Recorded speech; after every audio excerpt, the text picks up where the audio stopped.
Hello listeners! ఈరోజు మన channel కోసం నేను రాసిన కథ 'నా రాక్షసుడు' పార్ట్ 9 అండి. ఈ కథలోని ముందర భాగాలు చూడని వాళ్ళ కోసం కామెంట్స్‌లో లింక్స్ ఇచ్చానబ్బా! అలాగే ఛానల్‌లో ప్లేలిస్ట్ కూడా ఉంది. కొంచెం సబ్స్క్రైబ్ చేసుకొని చూస్తూ కథ నచ్చినట్లయితే ఓ బుల్లి లైక్ చేసి కథ ఎలా ఉందో ఓ సిట్టి కామెంట్ రాయండి. మీరు రాసే కామెంట్ వల్ల నేను కథను ఇంకొంచెం బాగా రాయగలను. సో మనం ఇంకా కథలోకి వెళ్ళిపోదామా? నిత్య సూర్య అడగడంతో ఆమెని పెళ్లి నుండి వెళ్ళిపోవడానికి కారణం చెప్పి ఆమెని కడుపుతో ఉంది అని తనను ఏమీ చేయొద్దంటూ సూర్య దగ్గర నుంచి మాట తీసుకుంటుంది. నిత్య నిజం అందరికీ చెప్పిన తరువాత సూర్యను నిత్యను కలపడానికి సూర్య ఇంట్లో వారు ప్రయత్నం చేస్తారు. మరోవైపు ఈశ్వర్ నీలాంబరి చనిపోయిందని తెలిసి ఆమె కూతురు ఎవరో ఎక్కడ ఉంటుందో ఏం చేస్తుందో తెలుసుకునే పనిలో ఉంటాడు. సూర్య నిత్యతో షాపింగ్కి వెళ్తాడు. అలా ఆ మాల్లోనే నిత్యను డిజైన్ వేర్ సెక్షన్కి తీసుకుని పోగా సూర్య నిత్యను షాపింగ్ చేయమని చెప్పి బిల్ కౌంటర్ దగ్గర అతని క్రెడిట్ కార్డ్ని ఇచ్చి, నిత్య నేను కొన్ని కాల్స్ మాట్లాడాలి, సో నువ్వు షాపింగ్ చేసుకో అంటూ చెప్పి ఆమెకు కొద్ది దూరంలో ఉండిపోయి అతను కొత్తగా వేయబోతున్న ప్రాజెక్టుల గురించి పిఏతోనూ ఇంకా అతని ఫ్రెండ్ అండ్ మేనేజర్ అయిన విక్కీతోనూ మాట్లాడుతున్నాడు. అయితే దామిని మోహన్ అదే మాల్లో శారీ సెక్షన్స్ దగ్గర ఉన్నారు. నిత్య సూర్యస్థాయిని వారి కుటుంబ గౌరవాన్ని మనసులో ఉంచుకొని 4 డిజైన్ వేర్ డ్రెస్సులను తీసుకొని మిగిలిన అన్నీ కూడా పెద్ద హుందాతనం లేకుండా ఉండే క్యాజువల్ వేర్ తీసుకుంది. కాకపోతే ఆమె ఆఫీస్కి పోవాలి కాబట్టి ఆ డ్రెస్సులు సుమారు 10 దాకే తీసుకుంది. అలాగే 2 పార్టీ వేర్ లాంగ్ ఫ్రాకులను తీసుకొని సూర్య వైపు చూడగా అతను ఇంకా కాల్స్ మాట్లాడుతూనే ఉన్నాడు. దాంతో నిత్య సూర్య చెప్పిన మాటలను గుర్తుకు తెచ్చుకుంది. అమ్మ చీరలు కట్టుకోవద్దు అని చెప్పడంతో నిత్య కొన్ని చీరలను తీసుకుందామని శారీ సెక్షన్స్ వైపు వెళ్ళింది. అయితే అక్కడ అప్పుడే షాపింగ్ ముగించుకొని వెళ్ళిపోతున్న దామిని నిత్యను చూసి ఒక్కసారిగా షాక్ అయ్యి వెంటనే పరిగెత్తుకుంటూ వచ్చి ఆమెను హక్ చేసుకొని కన్నీరు పెట్టుకుంటూ, నిత్య ఎలా ఉన్నావే, ఇన్ని రోజులు ఏమైపోయావే, ఎక్కడున్నావే, ఎన్నిసార్లు ఫోన్ చేసినా ఎందుకు నీ ఫోన్ నాట్ రీచబుల్ అనే వస్తుంది, అసలు నీ ఫోనే కలవడం లేదు ఏంటి, ఆ రాక్షసుడు నిన్ను ఏం చేస్తున్నాడా, ఎలా చూసుకుంటున్నాడా అని నేను రోజు హడలి చేస్తున్నానే అంటూ ఆమెను వదిలి నిత్య ముఖం మీద, మెడ మీద, చేతుల మీద, గొంతు భాగాన్ని పట్టుకొని చూస్తూ ఉంది. అయితే దామిని ప్రేమకు నిత్య నవ్వుకుంటూ దామిని కంగారును అర్థం చేసుకుంటూ మరోసారి దామినిని చిన్న హక్ చేసుకుని వదిలి, ఆపవే బాబు నీ చెకింగ్ సెక్షన్, నాకు ఏమీ కాలేదు, నేను బాగానే ఉన్నా, అలాగే అతను నన్ను ఏమీ చేయలేదు, నా గురించి తర్వాత మాట్లాడుకుందామే, ముందు ఆమెని గురించి చెప్పవే, ఇప్పుడు ఆమెని ఎలా ఉంది, ఎక్కడ ఉంది, బాగానే ఉంది కదా అంటూ అడగ్గా దామిని నిత్య కలిసి ఆమెని గురించి మాట్లాడుకున్న తరువాత నిత్య గగన్ గురించి అడగ్గా దామిని చిన్న నవ్వుతో, వాడా, వాడి పని భలే ఉందే బాబు, ఇప్పుడు గగన్ ఆ కారు పాడు చేసిన పిల్ల ఉంది కదా, దాంతో లవ్లో పడ్డాడు కదా, అది ఇప్పుడు ఇండియా వచ్చేసిందంట, దాని ప్రేమ కోసం ఇప్పుడు దాని చుట్టూ ఈడు తిప్పలు పడుతూ తిరుగుతున్నాడు అంటూ వారి ఆత్రపు కబుర్లన్నీ అయిపోయిన తరువాత నిత్య వారినే చూస్తూ బిక్కమొహం వేసుకుని నుంచున్న మోహన్ని చూస్తూ, పాపమే మోహన్ చూడు ఎలా చూస్తున్నాడో నుంచొని, ఇంతవరకు అతన్ని మన ఇద్దరం పట్టించుకోనే లేదు అంటూ మోహన్ దగ్గరకు వెళ్ళి ముగ్గురు కలిసి మాట్లాడుకుంటూ ఉంటే అప్పుడే సూర్య నిత్యను వెతుక్కుంటూ వస్తూనే అతనికి చెప్పకుండా వచ్చేసినందుకు ఆమెను కోపంగా చూస్తూ, ఏ నిత్య, నీకు బుద్ధి లేదా, అలా చెప్పా పెట్టకుండా రావచ్చా, యువతలు నేనెంత కంగారు పడతా, నీతో పాటు వచ్చిన మనిషికి నువ్వెక్కడికి వెళ్తున్నావో చెప్పే పని లేదా అంటూ ఉండగానే వెంటనే దామిని నిత్యను తన వెనక దాచిపెట్టినట్లు నుంచొని, ఓయ్ విలన్, ఏంటి ఓ తెగ అరిచేస్తున్నావు, నిత్యకు ఎవరూ లేరు అనుకొని ఒక ఆట ఆడుకుందాం అనుకుంటున్నావా ఏంటి నువ్వు, దానికి నేనున్నా, అది నా దగ్గరికే వచ్చింది, నేను దాని ఫ్రెండ్ని, అందుకే అది ఇప్పుడు నా దగ్గరికి వచ్చి మాట్లాడుతుంది, అయితే ఇప్పుడు ఏంటి అంటుంటే సూర్య కోపంగా దామినిని కింద నుండి పైదాకా చూస్తూ, భూమికి 4 అడుగులు ఎత్తు కూడా లేవు, ఎవరివమ్మా నువ్వు అంటూ ఉంటే అప్పుడే మోహన్ పగలబడి నవ్వుతున్నాడు సూర్య మాటలకు. దాంతో సూర్య కొంచెం పక్కకు చూడగా మోహన్ నవ్వడం చూడడంతో సూర్య మోహన్ని అక్కడ చూసి, నీకేమన్నా పిచ్చి పట్టిందా ఏంట్రా, ఏంట్రా ఏంటా నవ్వు అయినా నువ్విక్కడేం చేస్తున్నావురా అంటుంటే దామిని ఓయ్ విలన్ ఏంటి ఇదేమన్నా మీ తాత మాల నీ మాల అనుకుంటున్నావా ప్రతి ఒక్కళ్ళని ఇక్కడేం చేస్తున్నావు ఎక్కడికి పోయావు చెప్పే పని లేదా అని అడిగేస్తున్నావు పైగా పిచ్చి గిచ్చి అంటున్నావు అంటూ దామిని నిత్యను చూసి ఆమె వైపు తిరిగి ఏమే ఎలా భరిస్తున్నావే ఈ 10 రోజుల నుంచి ఈ రాక్షసుడిని ఒక్క 10 నిమిషాల్లోనే ఇంత చిరాకు పెట్టిస్తుంటే ఇతని మాటలు అంటుంటే సూర్యకు దామిని మాటలకు కోపం నషాలానికి ఎక్కుతూ ఉంటే సూర్య కోపాన్ని కొంచెం కంట్రోల్ చేసుకుంటున్నట్లు ఏయ్ ఏంటి గిలగిచ్చకాయలా వాగుతున్నావు ఒక్కటిస్తే ఎగిరి అవతల పడతావు నోటికి వచ్చినట్టు మాట్లాడేస్తున్నావు అంటూ నవ్వుతున్న మోహన్ని చూసి ఎరా ఆపరా బాబు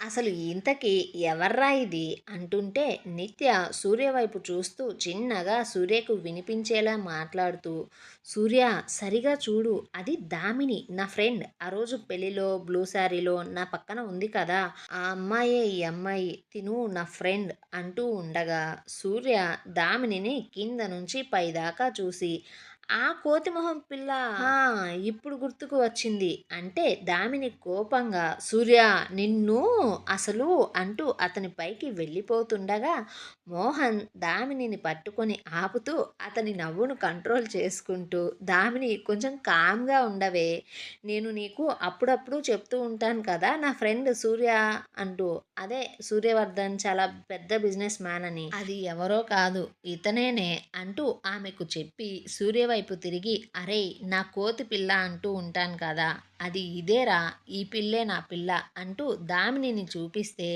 సూర్య దామినిని చూస్తూ అరే మోహన్ నువ్వు ఏ ముహూర్తంలో ఈ దామినికి ఆ పేరు పెట్టావులే కానీ కరెక్ట్గా సరిపోయిందిరా కోతి భలే సెట్ అయింది కదరా అంటూ మోహన్ మాటకు సూర్య నవ్వుతూ ఉండగా మోహన్ కూడా అరే సూర్య దామిని ఏమన్నా తక్కువ ఏంటి నీకు కూడా ఓ పేరు పెట్టింది నువ్వు రాక్షసుడు అంట విలన్ వంట అంటూ చెప్పగా సూర్య కోపంగా దామినినే చూస్తుంటే దామిని నిత్య వైపు తిరిగి నిత్య నేను పెట్టిన పేరు బాగుంది కదా అంటూ నిత్యను అడగ్గా నిత్య మనసులో దేవుడా ఇప్పుడు ఈ మనిషికి కోపం తెప్పిస్తుంది కోపం వస్తే ఇది పెట్టిన పేరుకి సూర్య న్యాయం చేస్తాడు ఆ విషయం దీనికి తెలియడం లేదు అనుకుంటూ నువ్వు మౌనంగా ఉండే తల్లి అంటూ సూర్య వైపు చూసి సారీ సూర్య దీనికి కొంచెం నోటి దూల ఎక్కువ అలాగే నీలాగా కోపం కూడా ఎక్కువే కానీ చాలా మంచిది అచ్చం నీలాగే అంటూ అతనికి ఒక క్రీమ్ బిస్కెట్ వేసి అతనిని కూల్ చేసి దామిని వైపు చూస్తూ దామిని సూర్య పైకి కోపం చూపిస్తాడు కానీ చాలా మంచోడు అంటూ చెబుతూ ఆమెని విషయం తెలుసుకొని కూడా సూర్య తనను ఏమీ చేయనని నాకు మాట ఇచ్చాడే కాబట్టి ఆమెని సూర్య ఎప్పటికీ ఏమీ చేయడు అంటూ చెప్పి వారిద్దరికీ మంచిగా పరిచయం చేసింది ఈసారి అలా కొద్దిసేపటికి మోహన్ సూర్య మాట్లాడుకుంటూ ఉంటే నిత్య దామిని శారీ సెలక్షన్ చేసుకుంటూ ఉంటే ఇంకోవైపు ఇంట్లో ఉన్న పురుషోత్తం పగతో రగిలిపోతున్నాడు కూతురు పెళ్ళి అనుకున్న వారితో అనుకున్నట్లు జరగకపోగా పరువు పోయింది వ్యాపారాలలో సూర్య వల్ల చాలా నష్టం వచ్చింది బిజినెస్ రంగంలో అతని ప్రతిష్ట పాడైపోయింది కూతురును అడ్డం పెట్టుకొని అనుభవించాలనుకున్న ఆస్తిని అధికారాన్ని ఒక దిక్కుమాలింది అనుభవిస్తుంది దానికోసం ఆ ఇంట్లో ఒక ఆడది నా చంపను పగలగొట్టింది అంత గొప్ప కుటుంబం ఒక అనాథను అంత త్వరగా అక్కున ఎలా చేర్చుకుంది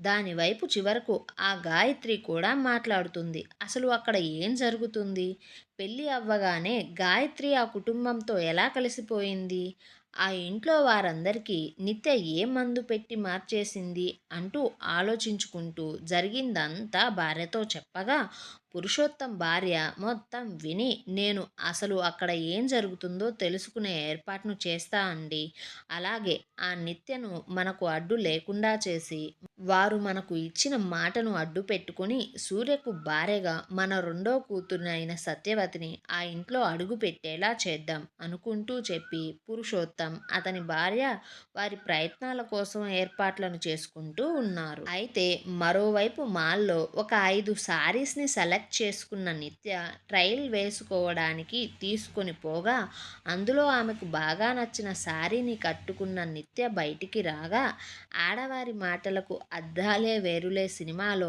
త్రిషల గ్రీన్ కలర్ పట్టు చీరతో ట్రయల్ రూమ్ నుంచి బయటికి వస్తున్న ఆమెను చూసిన సూర్య చూపు తిప్పుకోవడం కూడా మర్చిపోయి, ఊపిరి తీసుకోవడం కూడా ఆపేసి మరీ ఆ అందాన్ని అలాగే ఆరాధనగా చూస్తూ ఉంటే, దాన్ని గమనించిన మోహన్ దామినికి సైగ చెయ్యగా, దామిని కూడా నిత్యను అంత ఖరీదైన చీరలో మొదటిసారి అలా చూడడంతో నిత్య దగ్గరకు వెళ్ళి, "నా దిష్టే తగిలే అంత అందంగా ఉన్నావే" అంటూ ఆమె నిత్యకు మెటికలు విరిచేలోపే ఆమె వెనక నుండి వచ్చిన వైభవ్ నిత్యను గట్టిగా కౌగిలించుకున్నాడు.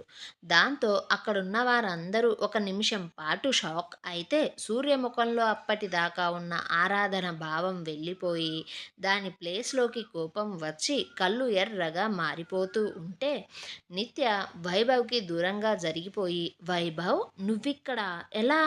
ఎప్పుడు నువ్వు గ్రీస్ నుంచి వచ్చావు?" అంటుంటే, సూర్య అప్పుడే నిత్యను వదిలిన వైభవ్‌ని చూసి పట్టరాని కోపంతో ఆమె మీద అరవడానికి వెళ్ళిపోతుంటే, మోహన్ సూర్య చేతిని పట్టుకొని ఆపి నిత్య అతనితో మాట్లాడడం చూపించాడు.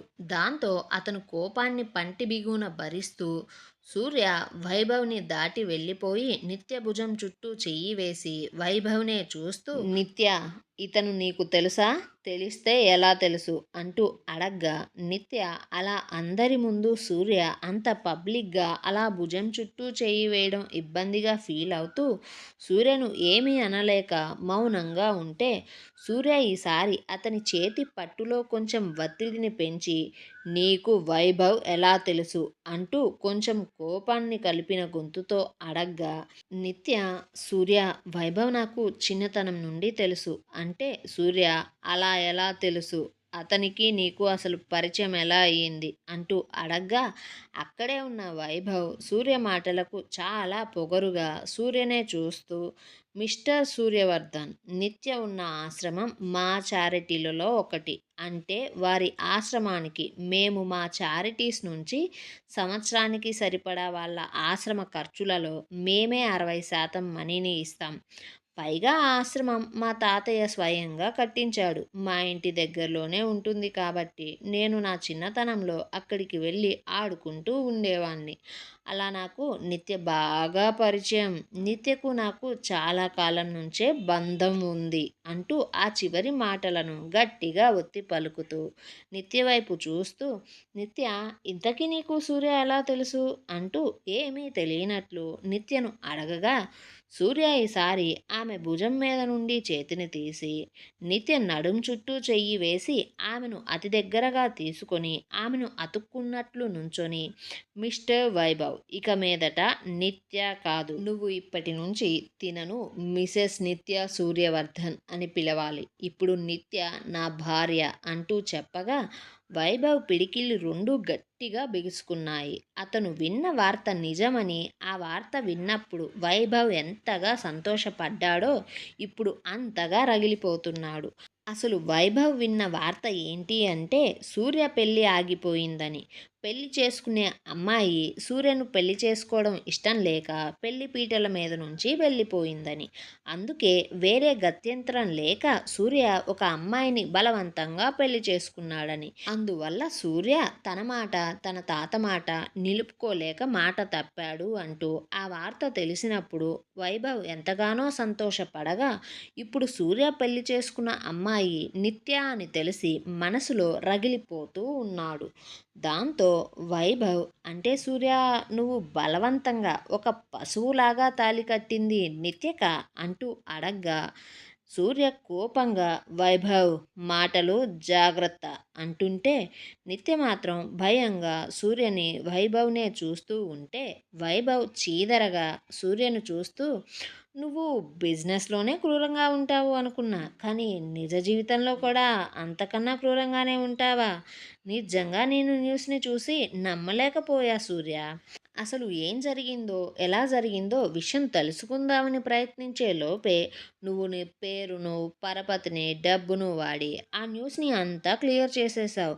ఆ న్యూస్ కానీ బయటకొస్తే నీ బిజినెస్లు చాలా దెబ్బతినే కదా" అసలు నీకు ఒక ఆడదాని ఇష్టంతో పని లేదా అంటూ వైభవ్ అతని నోటికి వచ్చినట్లు మాట్లాడుతూ సూర్యను రెచ్చగొట్టాలని చూస్తూ ఉంటే వైభవ్ అలా చెయ్యడాన్ని గమనించిన దామిని, మోహన్, నిత్య సూర్య అతని మాటలకు ఎలా రియాక్ట్ అవుతాడో అంటూ భయపడుతూ ఉంటే నిత్య మాత్రం ఆమెకు అతుక్కొని ఉన్న సూర్యను ఒక చెయ్యి పట్టుకొని ఆపుతున్నట్లు నిలుచొని వైభవ్ని చూస్తూ మాట్లాడొద్దు అంటూ వైభవ్ని ఆమె చూపులతోనే బ్రతిమిలాడుతూ గట్టిగా సూర్యను ఒక చేతితో పట్టుకొని ఉంటే సూర్య అతనిలో కోపాన్ని ఆపుకోలేక వైభవ్ ఇంకొక్క మాట నీ నోటి నుండి వచ్చినా సరే నోట్లో పళ్ళు నేల మీద రాలి పడతాయి అంటే వైభవ్ మాత్రం నిత్యను చూస్తూ నిత్య నిన్ను చూస్తే నాకు జాలి వేస్తుంది. దేవుడు నిన్ను అమ్మా నాన్న లేని దానిని చేసి నీకు అన్యాయం చేశాడు అనుకున్నా ఇంతకాలం. కానీ నీకు నిజమైన అన్యాయం ఇప్పుడు సూర్యను భర్తగా ఇచ్చి నిజంగానే జీవితం మొత్తం అన్యాయం చేశాడు అంటూ అనడంతో సూర్య ఇంకా అతనిలో కోపాన్ని ఆపుకోలేక వైభవ్ కాలర్ని పట్టుకొని చేతిని కొట్టడానికి పైకి ఎత్తాడు. ఏమండోయ్ మరిప్పుడు ఆ మాల్లో ఏం జరగబోతుందంటారు? ఇంతకీ అసలు ఈ వైభవ్ ఎవరు? నిత్యకు వైభవ్‌కి ఉన్న సంబంధం ఏంటి? పనిగట్టుకొని మరి వచ్చి సూర్యకు వైభవ్ ఎందుకు కోపం తెప్పిస్తున్నాడు? అసలు ఈ కథలో తరువాత ఏం జరగబోతుంది? నిత్య నిజం తెలుసుకుంటే సూర్యతో బంధాన్ని నిలుపుకుంటుందా? ఇలాంటి ప్రశ్నలన్నిటికి సమాధానం కావాలంటే మన ఛానల్‌ని సబ్స్క్రైబ్ చేయండి. ఈ వీడియోని లైక్ చేయండి. కథనం ఎలా ఉందో ఓ బుల్లి కామెంట్ రాయండబ్బా!